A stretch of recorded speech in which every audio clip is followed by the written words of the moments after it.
New York with famed legendary boxing writer Bert Sugar. And Bert, first off, let's start with the bad. What'd you think of the fight? I figured out a new way to spell Klitschko, T-E-R-R-I-B-L-E. I think Primo Carnera, who's dead, could have beaten him. This was a terrible night. I have figured out my first heavyweight championship fight was when I was 5 years old, 1941, Washington, D.C., Joe Louis, Buddy Bear. Don't remember much about it, but I went. 67 years. This was the worst championship fight, any division I've ever seen. Sultan somebody and Vladimir somebody stunk out the joint. Period. Nah, the hell with periods, comma. Hopefully there's no return bout contract.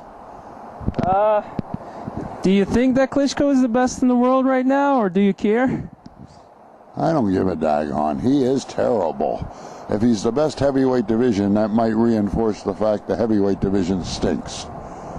Well, Bert, let me ask you this. I mean, Floyd Mayweather Jr., considered pound for pound best in the world. He basically, he has the opportunity to knock guys out, but he basically fights as a runner too. I want to ask you. Well, Floyd Mayweather fights as a runner, but he has a very good, I think, A, defense, and B, a counterpunch. And witnessed by the fact that he beat a couple good fighters in his lifetime. I think that, my cigar just ran away, just like everybody in the fight. I think the second round, I had to tell the person in front of me to quit snoring because he was keeping me awake.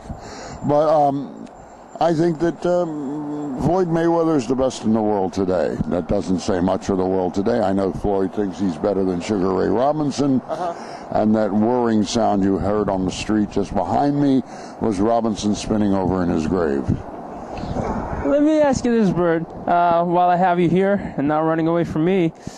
Do you think that Floyd should fight Miguel Cotto, and should Miguel Cotto call him out really, really hard?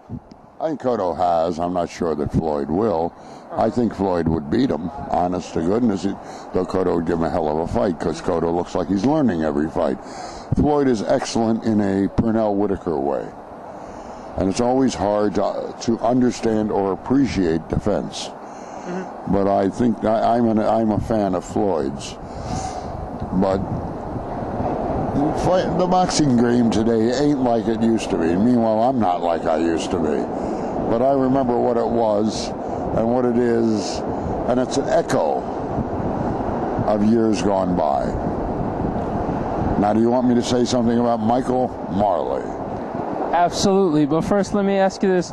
Who do you think, this is the last question before we get to the real hot topic here. Bert, trash